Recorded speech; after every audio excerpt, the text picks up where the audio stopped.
Good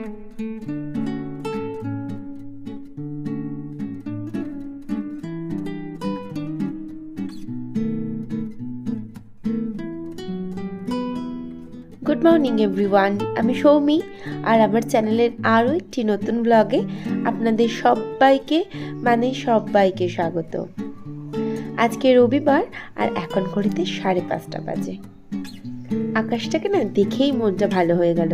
কেমন আকাশে Payza Payza মেঘ, আর শরতের কথা তো মনে পড়িয়েই দিচ্ছে। আর দেখতেই পাচ্ছেন পূব আকাশ আস্তে আস্তে করে লাল হয়ে উঠছে। সূর্য এখনও ঠিক করে ওঠেনি, মানে আমার ছাদ থেকে দেখা যাচ্ছে না। যাই হোক, আমি এত সকালে ছাদে উঠেছি একটু গাছে জল দেবো বলে। বেশ কিছুদিন ধরে গাছগুলো মাঝখানে বসানো ছিল, মানে এত বর্ষা হচ্ছিল সাইডে রাখিনি, সাইড থেকে তুলে মাঝখানে করে দিয়েছিলাম। আবার গতকাল আমি সেগুলোকে আবার সাইডে করে দিয়েছি। আর বেশ কিছুদিন ধরে রোদ উঠছে সুন্দর 3-4 দিন, তো সেই জন্য গাছগুলো না একটু ঝিমিয়ে গিয়েছিল। তো আমি আজকে ঠিক করেছিলাম যে রোদে মানে গাছে জল দেওয়াটা দরকার আছে, কারণ যে হারে বৃষ্টি হয়েছিল সে কদিন তো একেবারেই গাছে জল দিইনি, মানে বিন্দাস ছিলাম, কোনো মানে ব্যাপারই মনে হচ্ছিল না। তবে এখন মনে হচ্ছে গাছে জল দিতে হবে। জবা গাছগুলো একদম ঝিমিয়ে পড়েছিল। তো গাছে জল দিয়ে চলে এলাম নিচে। আর বাবুই আজকে খুব সকাল সকাল ঘুম থেকে উঠে পড়েছে। তো ও বললো, মাম্মা বিছানাটা একটুখানি গুছিয়ে দিন। আমিও সব কাজ ছেড়ে আগে বাবুয়ের বিছানা গোছানো স্টার্ট করলাম, কারণ বিছানা গোছানো যদি আমি না গুছিয়ে দিই সেই অজুহাতে পড়তে বসতে আবারও দেরি করবে। তো বেশ সকাল সকাল বাবিও উঠে পড়েছে। আজকে উঠেছে মানে যে কালকে উঠবে তার কোনো কথা নেই, এমনি উঠে পড়লো আজকে। আর আমিও ভাবলাম চলো বাবা, ঝামেলা পাকিয়ে লাভ নেই, ওর বিছানাটাকে রেডি করে দিই। তারপর তো হাজারো কাজ পড়ে আছে, যেগুলো সমস্ত একটা একটা করে কমপ্লিট করতে হবে। এত সকালে ঘুম থেকে উঠেছি, তো না এত সকালে বলা ভুল, আমি আরও একটু আগে উঠি, 5টা নাগাদ উঠি, তবে আজকে 5:30টায় উঠেছি। যাই হোক, তো এত সকালে ঘুম থেকে উঠে স্মার্টলি সব কাজগুলো কমপ্লিট না করতে পারলে বেকার ওঠা হবে, সময়ের মধ্যে কাজগুলো আদেও কমপ্লিট হবে না।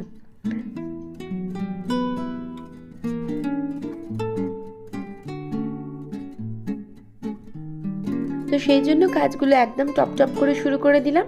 রান্নাঘর পরিষ্কার করে নিচ্ছি। আর দেখতেই পেলেন প্রথমে বাবুয়ের ঘরটা পরিষ্কার করলাম, আর এরপর রান্নাঘরটা খুব ভালো করে মুছে টুছে নেওয়ার পর আমি মানে রান্নাঘরের কাউন্টার টপটা মুছে নেওয়ার পর প্রত্যেক দিনের মতন আমার যারা পুরনো বন্ধু তারা সবাই জানেন এটা আমি রাতের বেলাও করি, দিনের বেলাও করি, মানে সকালে ঘুম থেকে উঠে করি।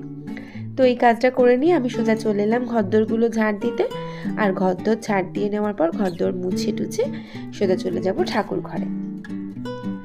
তো ঘরদোর ঝাড় দেওয়া কমপ্লিট করে, মোছা কমপ্লিট করে, স্নান কমপ্লিট করে লক্ষ্মী মেয়ের মতো, মানে লক্ষ্মী মেয়ে না লক্ষ্মী বউ হয়ে সোজা ঠাকুর ঘরে চলে গিয়েছিলাম। আর ওই যে কালকে সব গাছ টাছগুলো নিয়ে এসেছি, তো দেখছিলাম উল্টিয়ে গেছে একটা, তো সেটাই দাঁড়িয়ে দেখছিলাম।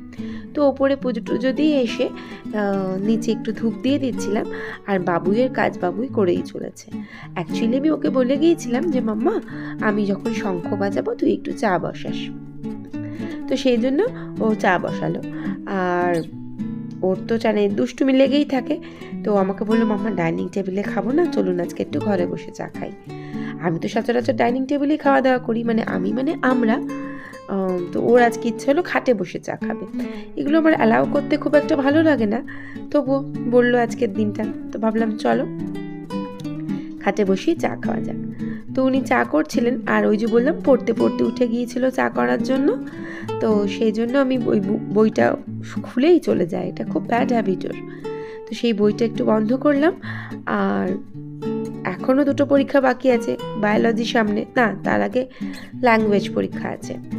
যাই হোক, বইটা একটু সাইড করলাম আর দুজনে মিলে বসে গেলাম চা খেতে। চা খেতে খেতে হঠাৎ মনে হলো, মানে চাটা খাইনি তখনও, মানে তার আগেই মনে হচ্ছিল একটু জল খাবো। ও মা, ভাবতে আবার চাও খেয়ে ফেললাম। তারপরে আমার গিয়ে আবার জল খেলাম। মানে আমি এক আজব কাণ্ড করেছি আজকে। আমার মা সামনে থাকলে বলতো, বাপি তুই যে কি করিস, চা খেতে খেতে কে জল খায়? আমি বলতাম আমি খাই, আমি একদম আলাদাই, লেভেল আমার আলাদাই। যাই হোক, একটু জল খেলাম। অ্যাকচুয়ালি দাঁতে তো আমার হাজারো সমস্যা, ওই বিস্কুট খেতে খেতে দাঁতে আটকে যায়, সেই জন্য একটু জল খেয়ে। তো চা খাওয়া কমপ্লিট করে বাবুইও বই নিয়ে বসে গেল, আর আমিও না একটু সেলাইটা এগিয়ে রাখছিলাম, কারণ আজকে এই মুহূর্তে সেরকম কোনো কাজ নেই। তবে একটা এক্সট্রা কাজ আছে আজকে, কিন্তু এই মুহূর্তে করা সেটা সম্ভব নয়। তো তাই একটু সেলাইটা নিয়েই বসে গেলাম। কাজটা হচ্ছে এই যে আমি যে মাটি রেডি করব না গাছের জন্য, তো সেখানে ভার্মি কম্পোস্টটা নেই, আর হচ্ছে গিয়ে নিম খোল নেই, কয়েকটা জিনিস নেই। তো বাবুইকে ভাবলাম একটুখানি পড়ে উঠে বাজারে পাঠাতে, মানে বাজারে পাঠাবো, আর সেখান থেকে ওই জিনিসগুলো এনে দেবে, আর একটু বাইরের খাবার মানে একটু পরোটা আনবে, আর একটু চিকেন নিয়ে আসবে। আজকে তো চিকেন করব ভেবেছি।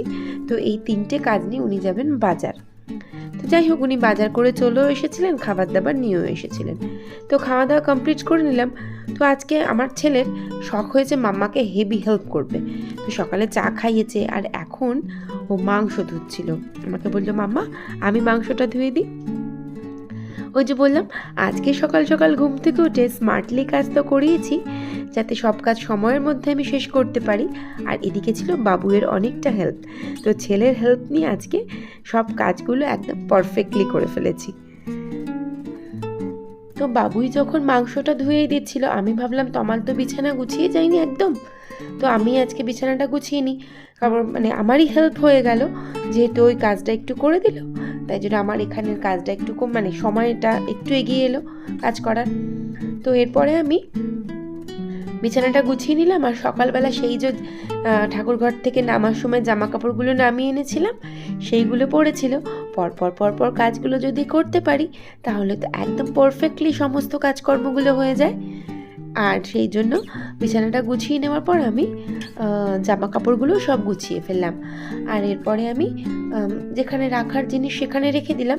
তবে মাথার মধ্যে ঘুরছে আমাকে টবের জন্য মাটি রেডি করতে হবে। তো সেই জন্য আমি ঘরফর গুছিয়ে বেরিয়ে গেলাম, আর দেখে নিলাম বাবুই ঠিক কী করছে, মানে মাংসটা ধুতে ওর কতটা বাকি। তো এরপর সোজা চলে এলাম ছাদে। বাবুই সমস্ত জিনিসপত্রগুলো নিয়ে এসেছে, আর গত 2 দিন ধরে মাটিটাকে একদম শুকনো করে ঝুরঝুরে করে রেখে দিয়েছি। তবে আমার না পরে মনে হচ্ছিল মাটিটা আরও একটু যদি ঝুরঝুরে হতো খুব ভালো হতো। তো আমি যাই হোক এই মাটিটার মধ্যে একদম সব কিছু দিয়ে মাটিটা রেডি করে নেবো, যাতে গাছগুলো সুন্দর করে বসাতে পারি। আর এই ঠাটা পোড়া রোদে আমি এই কাজটা করছি, একমাত্র এই কাজটাই আমি ঠাটা পোড়া রোদে উঠে করব, নইলে পিঙ্কি শর্মা তো কোনোদিনই উঠবে না ছাদের মধ্যে এই রোদে। যাই হোক, এদিকে আর একটা জিনিস আমি আনাতে বলতে ভুলে গিয়েছিলাম, ফাঙ্গিসাইড আনতে বলতে আমি ভুলে গেছি। তো কি করব, একটুখানি হলুদ নিয়ে এলাম, হলুদটা মাটির সাথে মিশিয়ে দিলাম, আর হচ্ছে ভার্মি কম্পোস্ট দেব 2 প্যাকেট মতন। আর ভার্মি কম্পোস্টটা খুব ভালো করে মিশিয়ে নেব। আর এর মধ্যে আর দেবো হচ্ছে নিম খোল 2 মুঠো মতন, আর দেব কোকোপিট। বাস এই কোকোপিট, নিম খোল, ভার্মি কম্পোস্ট, বাস এইগুলো দিয়েই মাটিটাকে আমি সুন্দর করে একদম রেডি করে নেব। তো এই মাটিটা আপাতত রোদে থাকবে, তারপরে আমি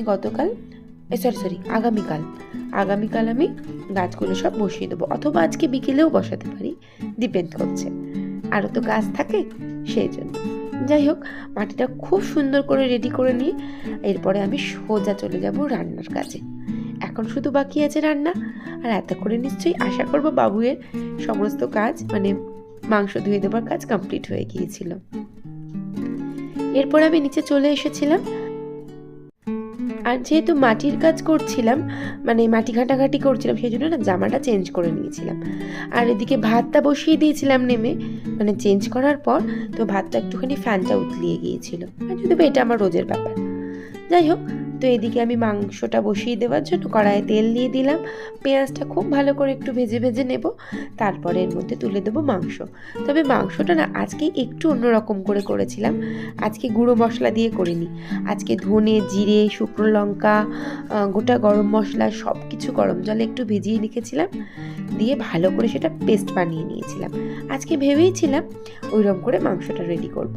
তো এই যে সমস্ত কিছু দিয়ে দিয়েছিলাম, মানে পেঁয়াজটা ভাজা হয়ে যাওয়ার পর আদা রসুনের পেস্ট দিয়ে দিয়েছিলাম, মাংসটা দিয়ে তারপরে মশলাটা দিয়ে দিলাম, দিয়ে খুব ভালো করে কষিয়ে নেব। এরকম যখন তেল ছেড়ে আসবে তখন এর মধ্যে আমি দিয়ে দিয়েছিলাম গরম জল। তো গরম জল দিয়ে একটু নাড়াচাড়া করে এর মধ্যে আমি দিয়ে দেবো কটা কাঁচা লঙ্কা। তো বাস কাঁচা লঙ্কা দিয়ে নিলাম, আর কাঁচা লঙ্কা দিয়ে আমি একটু চাপা দিয়ে দেবো, আর নামানোর সময় আরেকটুখানি গরম মশলা দিলেই কমপ্লিট। তো ওইদিকে বাবুইকে 150 বার দেখেছি আমি যে মামা খেতে আয়, তখন ও আসছিল না বলে আমি সোজা খেতে বসে গিয়েছিলাম। তো বাবুও বসে যাবে আমার সাথে সাথে। তো ব্লগটা আমি আজকে এখানেই শেষ করলাম। ভালো লাগলে প্লিজ পাশে থেকে যাবেন। ভিডিওটা দেখার জন্য থ্যাংক ইউ সো মাচ।